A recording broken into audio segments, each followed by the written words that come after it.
ነገራችን ላይ ቁሚ ሐሳብ ስሰጥ ያለ ምክንያት አይደለም። ስታዩኝ በእድሜ ህፃን ነኝ።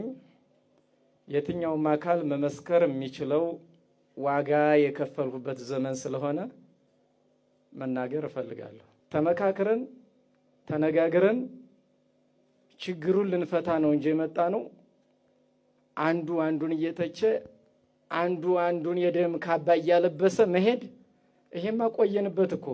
ገና ከንጭጩ ይሄ ነገር ሲጀምር የሀገር ሽማግሌዎችን በመያዝ እና አባፍሳህ አሉ ዛሬ ድንጋይ ተሸክመን መስቀል አስፋልት ላይ ጥለን ተው በማርያም ስንል ማንም አልደረሰም። ዛሬ እዚህ ማይከል ላይ የሆነ ቦታ የሆነ መድረክ ስለተፈጠረ ብቻ እኔ ነኝ ጀግና ደክም ያለሁ ያዘው ለቀቀው ማለት አግባብ አይደለም። ስለዚህ አሁንም ቢሆን አዋጭ የሚሆነው እኔ በመመካከር በመነጋገር ስራ ከመስራት ያለፈ አንዱ አንዱን መተቸት አግባብ አይደለም።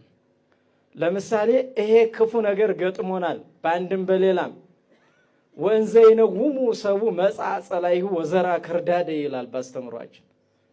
ሰዎቹ ተኝተው ሳለ ጠላት መጥቶ እንክርዳድ ዘራ። አኮኑ ሰናየ ዘራ ዘራይከ ውስተ ገራይትከ፣ አንተ ትላንትና መልካም ዘር ዘርተ ነበር እማይቴን ከሎቱ ክርዳድ፣ ይሄን ክርዳድ ከየት ነው የመጣ የሚል ትምህርት አለ። ትላንት መልካም የነበረች ስንዴ የነበረች ሀገር ዛሬ ክፉ መንፈስ ሲመጣ የት ነው የመጣ? ይህንን አስተምሮ ከፋፍለን በንስሐ አባት ደረጃ፣ በጽዋ ማህበራት ደረጃ፣ በሰንበት ትምህርት ቤቶች ደረጃ ትምህርቱ ሲሰጥ የሌላችሁ ሰዎች ዛሬ ነቢይ ሆናችሁ እየተናገራችሁ ነው። ይሄ ክፉ ነገር ገጥሞናል ምህላ እናድርግ ብለን በትንሹ ከ5 ጊዜ በላይ እንደ ከተማ የምህላ ጸሎት ይዘን አመድ ነስንሰን ማቅ ለብሰን እናልቅስ ብለን አዋጅ ስናውጅ እናንተ ዕለተ ዓርብ በ2 ሰዓት ጃምቦ ሃውስ እንደ ጉርጥ ተዘብዝፋችሁ ነው ያላችሁ። መጀመሪያ ይይተው። ስለዚህ ይሄ እኮ በነገራችን ላይ እኛ የከመርነው ክምር ነው ተንዶ እየበላ ያለ በየዘርፉ ማለት ነው። እና ወደ ሃይማኖት አባቱ ወደዚያም ጠጋ አድርጎ ይቺ ጠጋ ምን መሰላችሁ? የሆነ ነገር አናግሮ የሆነ ታርጋ ለጥፎ ዋጋ ለማስከፈል እንዳትሞኙ ዋጋ እንከፍል።